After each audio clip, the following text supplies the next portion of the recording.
இப்போ ரொம்பவே ட்ரெண்டிங்ல இருக்க ஸ்கேலப் வித் பாம் டிசைன் எப்படி ரெடி பண்ணலான்னு வாங்க பார்க்கலாம். அதுக்கு முன்னாடி என்னோட வீடியோவ ஃபர்ஸ்ட் டைம் பார்க்குறீங்கன்னா, மறக்காம சப்ஸ்கிரைப் பண்ணிட்டு பாருங்க.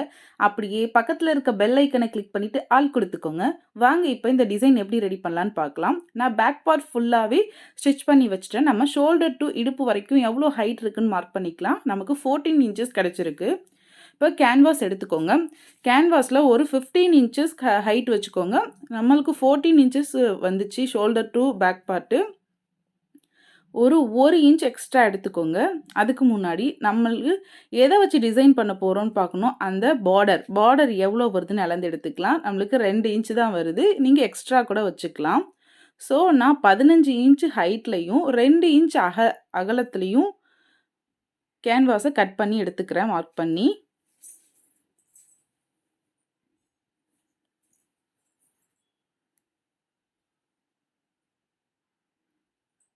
இப்போ 1 இன்ச்ல மார்க் பண்ணிட்டு கோடு போட்டுக்கலாம். இது எதுக்காகனா, நம்ம ஸ்கேலப் டிசைன் வரையறதுக்காக. பேலன்ஸ் இருக்க அந்த 1 இன்ச் தான் நம்மளுக்கு நீட்டா பார்டர் வரப்போகுது. ஸ்கேலப் டிசைன் வந்துட்டு நான் ஆல்ரெடி கட் பண்ணி வச்சிருக்கேன். ஒரு திக்கான பேப்பர் எடுத்துக்கோங்க. 2ஆ மடிச்சு 1 இன்ச்ல வந்துட்டு கீழ்ப்பக்கமும், மேல வந்து ஒரு 3/4 இன்ச் வச்சு நான் கட் பண்ணி வச்சிருக்கேன். உங்களுக்கு இது எப்படி கட் பண்ணணும்னு தேவைப்பட்டா கமெண்ட்ல சொல்லுங்க. நான் இதை ஒரு வீடியோவா போடுறேன். தனியா ஷார்ட்ஸ்ல போடுறேன். இதை வச்சு நம்ம ஸ்கேலப் டிசைன் வரைஞ்சி எடுத்துக்கலாம்.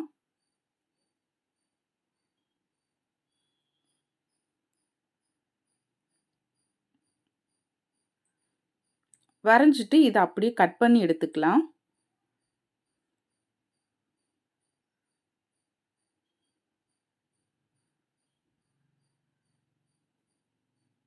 நம்மளுக்கு ஏத்த மாதிரி இந்த ஸ்கேலப் டிசைன் கொஞ்சம் பெருசாவும், இன்னும் சின்னதாவும் கூட நம்ம எடுத்துக்கலாம். அது நம்மளோட விருப்பத்தை பொறுத்தது. நான் கொஞ்சம் பெருசாவே வச்சிருக்கேன்.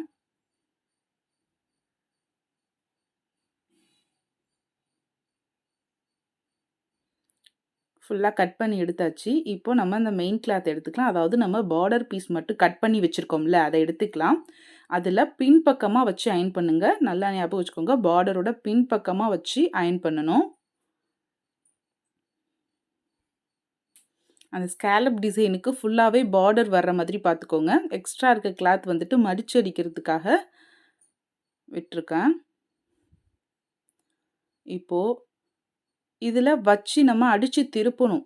அதாவது இந்த உள்ள இருக்க பார்ட் நம்மளுக்கு தெரியாம இருக்கிறதுக்காக, ஸ்கேலப் டிசைன் வர்றதுக்காக, எக்ஸ்ட்ரா நான் லைனிங் பீஸை ஒட்டு போட்டு எடுத்திருக்கேன். என்கிட்ட கிளாத் பத்தாததுனால ஒட்டு போட்டு எடுத்திருக்கேன்.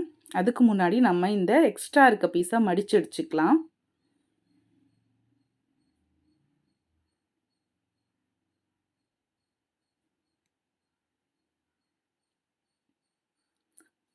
இது எப்படி வச்சிருக்கேன்னு பாருங்க. அதாவது இந்த கிளாத்தோட நல்ல பக்கம், லைனிங்கோட நல்ல பக்கம் 2மே ஒண்ணா இருக்கிற மாரி பார்த்துக்கோங்க. அப்பதான் நம்ம அடிச்சு திருப்பும்போது எந்த விதமான பிசுறுமே நமக்கு வெளியில தெரியாது. பொறுமையா ஸ்டிச் பண்ணி எடுத்துக்கோங்க அந்த ஸ்கேலப் டிசைன்ல. கேன்வாஸ் பேப்பர் மேல படாத மாதிரி அது ஓரத்திலேயே அழகா அந்த வளைவுலலாம் ஃபூட்டரை லைட்டா தூக்கி தூக்கி விட்டு ஸ்டிச் பண்ணி எடுத்துக்கோங்க.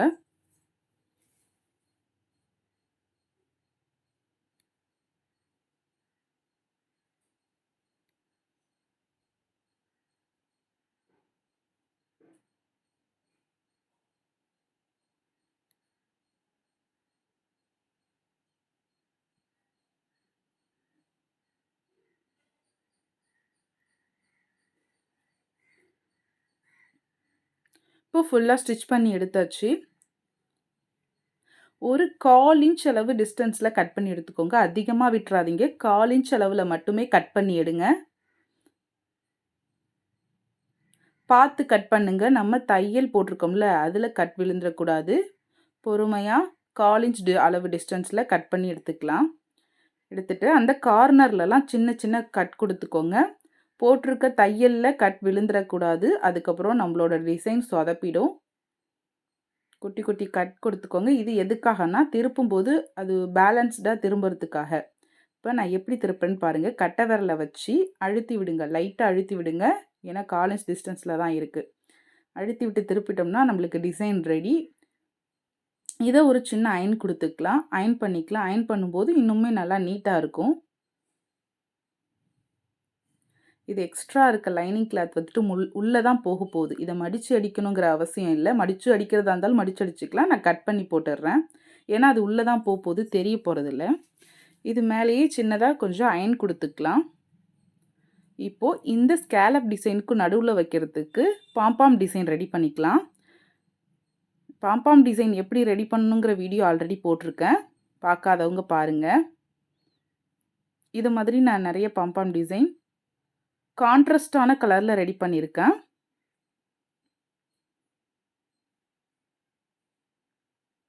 ஏன்னா கான்ட்ராஸ்டான கலரில் ரெடி பண்ணும்போது தான் வந்துட்டு அது நல்லாவே நம்மளுக்கு லுக்காக தெரியும். நான் இந்த சாரியில் அந்த பூ இருக்கிற கலருக்கே நான் வந்துட்டு அந்த பாம்பாம் டிசைன் ரெடி பண்ணியிருக்கேன். அது பார்க்கவே இன்னும் கான்ட்ராஸ்டாக இருக்கும்.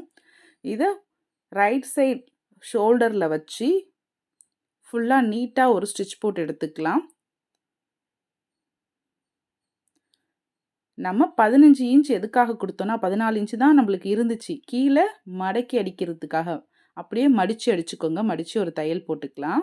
ஒரு சைடு மட்டும் போடுங்க. இப்போது இந்த ஸ்கேலப்போட இடையில, அதாவது அந்த எட்ஜில் வளைவு வருதுல்ல, அதில் மட்டும் நம்ம பாம்பாம் டிசைன் வச்சு ஸ்டிச் பண்ணிக்கலாம். பொறுமையாக ஸ்டிச் பண்ணுங்கள். இடையில பாம்பாம் டிசைன் வச்சு ஒரு சின்ன பேக் ஸ்டிச் போட்டுக்கோங்க. உங்களால் பேக் ஸ்டிச் போட முடியல, அதாவது சின்ன மிஷினாக இருந்துச்சுன்னா நீங்கள் நேராக ஒரு ஸ்டிச்சஸ் மட்டும் போட்டுக்கிட்டாலே போதும். பொறுமையாக இடையில ஊசியை இறக்கிட்டு இந்த பாம்பாம் டிசைனை உள்ளே தள்ளிட்டு நீங்கள் ஸ்டிச் போட்டிங்கன்னா ஸ்டிச் நல்லாவே வரும். ஒரு சிஸ்டர் கமெண்ட் பண்ணியிருந்தாங்க, பாம்பாம் டிசைன் தைக்கும்போது நீடில் பிரேக் ஆகுது சிஸ்டர், என்ன பண்ணுறது அப்படின்னு கேட்டிருந்தாங்க. நீங்கள் பொறுமையாக ஸ்டிச் பண்ணிங்கனாலே உங்களுக்கு பிரேக் ஆகாது. அப்படி இல்லைன்னா அந்த ஃபூட்டரை வந்துட்டு லைட்டாக ஃபுல்லாக மேலே தூக்கிட்டிங்கன்னா ஸ்டிச் விழாது. லைட்டாக மேலே தூக்குன மாதிரி நீங்கள் ஸ்டிச் போட்டிங்கன்னா உங்களுக்கு நீடில் பிரேக் ஆகாது சிஸ்டர். ட்ரை பண்ணி பாருங்கள். இப்போது நம்ம ஸ்கேலப்பில் தையல் போட்டு எடுத்துக்கலாம்.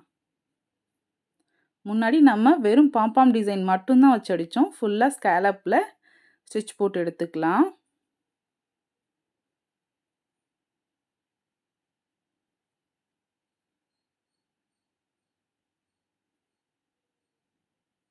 பொறுமையாக ஸ்டிச் பண்ணுங்கள். இது வீடியோவில் காட்டும்போது உங்களுக்கு கொஞ்சம் சீக்கிரம் ஓடுற மாதிரி இருக்கும். பொறுமையாக வச்சா உங்களுக்கு போர் அடிக்கும்ல, அதனால கொஞ்சம் ஃபாஸ்ட்டாக வச்சுருக்கேன். பட் பொறுமையாக ஸ்டிச் பண்ணி எடுங்க. ஸ்கேலப் டிசைனை பொறுத்த வரைக்கும் அதுதான் இம்பார்ட்டன்ட். எல்லா டிசைனுக்குமே வந்துட்டு நம்மளுக்கு பொறுமைங்கிறது ரொம்ப அவசியம் டைலருக்கு. ஸோ பொறுமையாக ஸ்டிச் பண்ணி எடுத்துக்கோங்க.